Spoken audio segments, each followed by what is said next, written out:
చేపలు తీసుకున్నాను. ఇంకా చేపల పులుసు అయితే చేస్తున్నాను. మొన్న ఒక వీడియో పెట్టానండి, లాంగ్ వీడియో. నేను చేపల పులుసు ఏ విధంగా చేస్తాను ఏంటి అనేది కావాలనుకుంటే వెళ్ళి చూడండి. నేనేమంత టేస్ట్గా చేస్తానని చెప్పలేదు, కానీ చేపల పులుసు నేనైతే అలా చేస్తాను అని వీడియో పెట్టాను. ఇంకా నేను చేపల పులుసు చేసిన తర్వాత మా ఆయన అయితే ఒక కాంప్లిమెంట్ ఇచ్చారు, నాకు కాదు మా అమ్మకి. చేపల పులుసు చేయాలంటే మీ అమ్మ తర్వాతే ఎవరైనా అనేసి. లేదు లేదు, మా అమ్మ కన్నా బాగా చేసేవాళ్ళు చాలామంది ఉంటారు. నేనన్నాను నాకేం అంతగా నచ్చదే, నువ్వు అబద్ధాలు చెప్తున్నావు అంటే, లేదు మీ అమ్మ చేసే చేపల పులుసు కానీ ఫ్రై కానీ నాకు చాలా ఇష్టం అంటారు.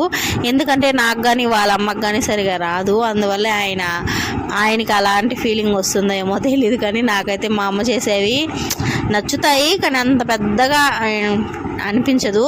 ఇప్పుడు ఇక్కడ చేపల పులుసు నేను పెట్టుకొని తిని మా అమ్మ చేస్తే భలే ఉంది అనిపిస్తుంది.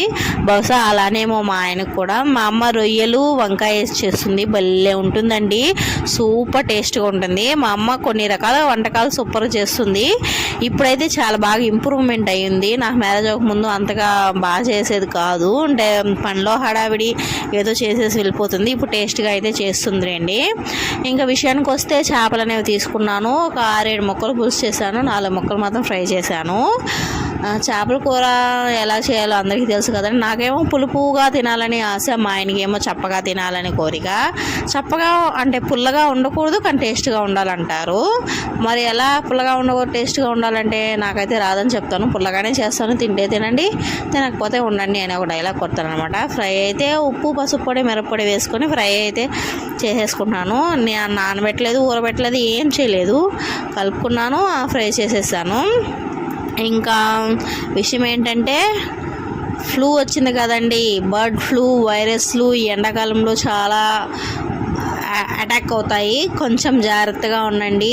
బయట వెళ్ళేసి వచ్చినప్పుడు హ్యాండ్ వాష్లు అవి చేసుకోండి, వేడి నీళ్ళు తాగండి.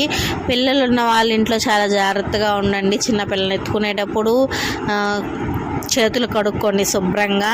అండ్ కోల్డ్ కాఫ్ అలాంటివి చేసినప్పుడు పిల్లలకి దూరంగా ఉండండి.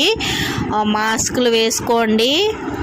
కరోనా టైంలో అందరూ మాస్కులు వేసుకొని ఎలా అయితే డిస్టెన్స్ మెయింటైన్ చేశారో, ఇప్పుడు కూడా కొంచెం మాస్కులు వేసుకోకపోయినా కొంచెం నీట్నెస్ అనేవి పాటించండి. అలా ఉంటే మనకి ఎలాంటి వైరస్ బారిన పడకుండా హెల్తీగా ఉంటాము.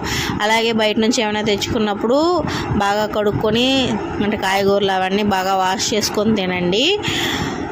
నువ్వు మాకు చెప్పాలా అంటే చెప్పాను, మీరు పాటిస్తే అది మీకు మంచిది. Bye bye friends.